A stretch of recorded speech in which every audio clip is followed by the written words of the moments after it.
So, anxiety. That's a weird word. Everybody wants to say that they have anxiety. Everybody wants to say that they have panic attacks because that's the thing now. And I understand people do have anxiety and people do have panic attacks. I've been living with panic attacks and anxiety since 2002. I had a little bit of it in 2000, but it kind of went away. And then from 2002 until now, which is 2018, I have consistently had bouts of panic attacks to where I can't get out of bed. I can't do anything for days. And anxiety that keeps me from doing the things I want to do. I have fought through it so much. I have fought through anxiety and panic since it's basically one of those things where you're supposed to cope and you're supposed to be able to deal with it and meditate and live a healthier lifestyle. And there's a bunch of different things that you should be able to do to manage it. Since 2002, I've been on drugs for my panic attacks, and I hate them. I wish there was a way I could get off of them and be off of them forever. I don't know how that's gonna happen. It makes me upset that all of my doctors say you'll be on this medication forever. I go through withdrawal symptoms, side effects that are painful. I can't take allergy tests because I have to be completely off my medication, and that is impossible right now. Through all of this, I have been going to school since January of 2016. I'm on track to graduate as of May 2018 to be a school counselor, K through 12 certified school counselor. But even though I feel good about that and I'm so proud of myself for going through that, I feel lost. I don't know if that's the right word. I feel stuck. I guess maybe that's better. I don't know what I'm going to be doing after May. My husband works at a school.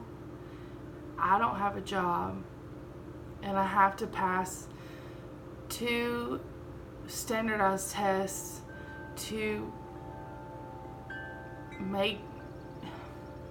I have to pass 2 more standardized tests that are very hard for me to even get my license. And until I can get my license and pass these tests, I will not be able to get a job. This has really made me think and worry that I will never be able to get a job, and this makes everybody around me worried that I'm just making it up because I don't want a job. That's definitely not the case. I want to work in this field. This is a wonderful thing to do for kids, and it makes me feel good to help students any way I can. I don't want to be a teacher. don't get me wrong. I do not want to be a teacher. But the tests that I have to take are teacher tests before I can become a school counselor, which is not a teacher. I've taken 2 out of the 4 tests and passed, but they were not hard. Reading, writing, math. I haven't had math in 18 years. I always have reading because I read all the time. I always have writing. I keep a journal. I have to write papers for school. That stuff I'm not worried about. Math I haven't had in 18 years. And it's a little ridiculous for me to have the kind of math that they ask on the tests. That being said, that's just the stuff I'm going through right now. But and I try so hard to take my anxiety, the steps,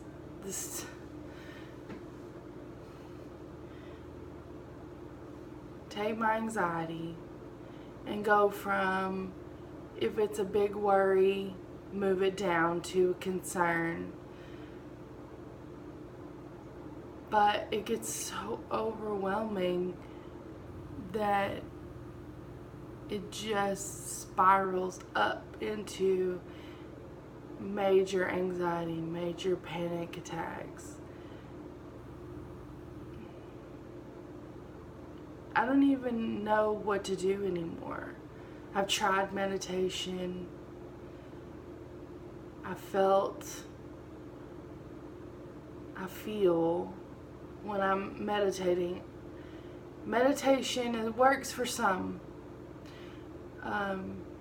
But for me, meditation is very hard because I can't shut my brain off. I can't shut the thoughts out that make me have anxiety.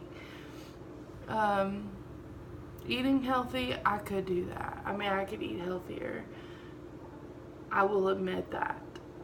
It's very hard because I'm an emotional eater, and whenever I am anxious, I eat, and I've been really, really anxious lately. So I've been eating a lot lately. So that's an issue that I know I need to deal with it, and I know I need to eat healthier. I feel like none of my doctors listen to me.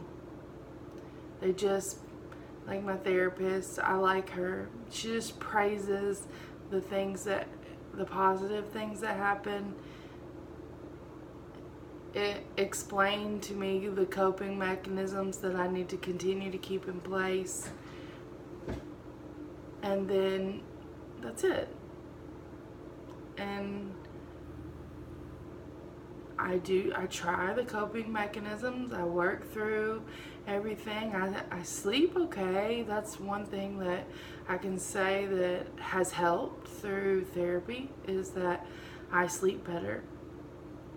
But that's all. My anxiety has just gotten worse since it's gotten closer to the time where I'm going to be graduating, which is in May, and it's March. So about 2 months from now, I'll be graduating. The anxiety is never ending. It's always there, and everyone says, yes, anxiety, it will always be there for you. It will always be there. I don't want to accept that. I understand the small amounts of anxiety, the small amounts of a little bit of doubt or whatever. I can work through that type of anxiety. But the anxiety that gets me is the constant, never ending, am I good enough? Am I doing this correctly? Can I do this? Which I know I can, but it's just constant and constant and constant in my head. And even though I feel positive that when I get into a job, I will be able to be successful in that job, I am worried that the anxiety will hinder me in some ways. But I can't tell people that. I can't tell my loving husband, because we've been married for 13 years, together for 15, and he doesn't know who I am without my medication. That's how long I've been on my medication. He doesn't know who I am without medication. We've been married 13 years. He doesn't know what to do. He doesn't know how to help anymore. My mom tries. She doesn't know how to help anymore. No doctor knows how to help anymore. They just give me medication and say, I hope you're better. But I'm not better. I'm trying. At this point, I don't know what to do. So, I'm just letting you know that anxiety sufferers, you are not alone. There are adults, 35-year-old adults, who have the same issues as 8th graders, 12th graders, seniors in college, 25-year-olds. We're all having the same problems. I just want you to know you are not alone. It feels lonely because no one can help you, but you're not alone. If you want to talk some more, leave me some comments. I will be happy to answer them. I check my email regularly, and so good luck, and let me know if you need to talk. Just letting you know I'm not a doctor. I wouldn't say I'm a doctor ever. So I'll help with moral support as much as you need.